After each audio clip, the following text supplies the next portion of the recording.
जे तू गुनाह करी, जे तू चोरियों करी, मदीने वारो शाहिद। जे तू थाड़ा हणी, मदीने वारो शाहिद। जे तू फुर करी, तू गरीबन जा रस्ता वनी मारी, ओ अदा जे मिस्कीनन जो लज्जू वनी लताड़ी, जे तू बेहयान जा कम वनी करी, अल्लाह भी ॾिसई पियो, वाहिदुल क़हार भी ॾिसई पियो, ऐं मदीने वारो मीर भी तो ते शाहिद आ। जेडी मल छोरा पार थोरो वारी, जेडी मल रनू ज़ालू थोरो वारी, जेडी मल गरीबन मिस्कीनन जा खाट हणी वनी चोरियों थो करी, केंजी बकरी काई, केंजी गऊ काई, केंजो डांद काई, अरे बंदूक जे जोर ते मिस्कीनन जा माल फुरेवे।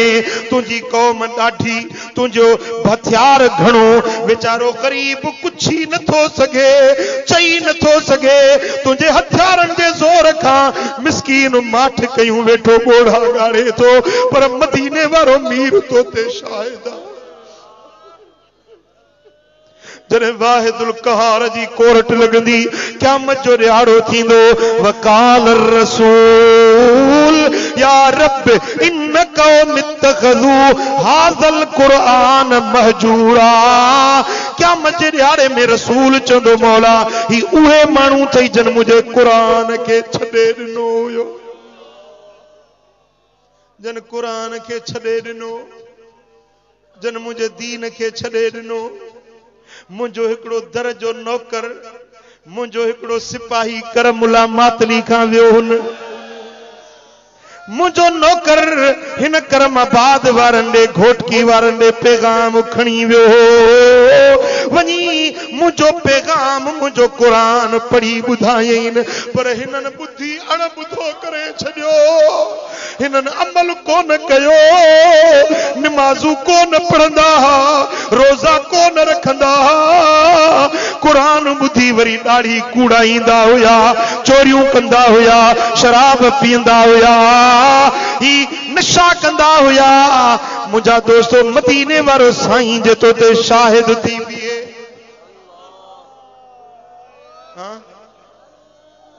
कोरट हुजे वाहिदुल क़हार जी, ऐं शाहिद हुजे मोहम्मद मुस्तफा।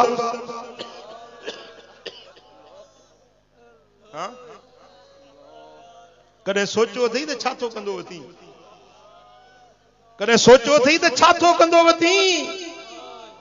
ओ मिठा या सदई तुझी हस्ती कोन हलंदई, मस्ती कोन हलंदई, ॾाढ जवानी कोन हलंदई, सदई तुझो यो आकड़ वारो टहलण कोन हूंदो। उहो ॾियारो भी ईंदुई जॾहिं मण मिट्टीअ जो मेहमान वञी थींदे,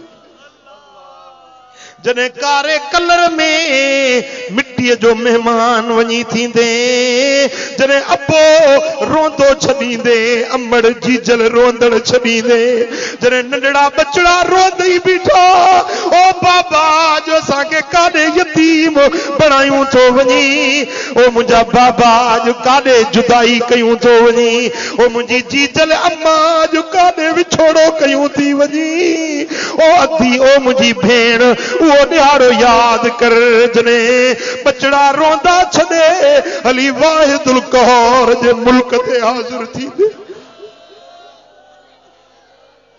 पखी परदेसी अड़ा सिगो करे उड़न जी, वाई छो विसारई वतन ते वरण जी, काॾे तू जमारू छॾे विया बाणा पखी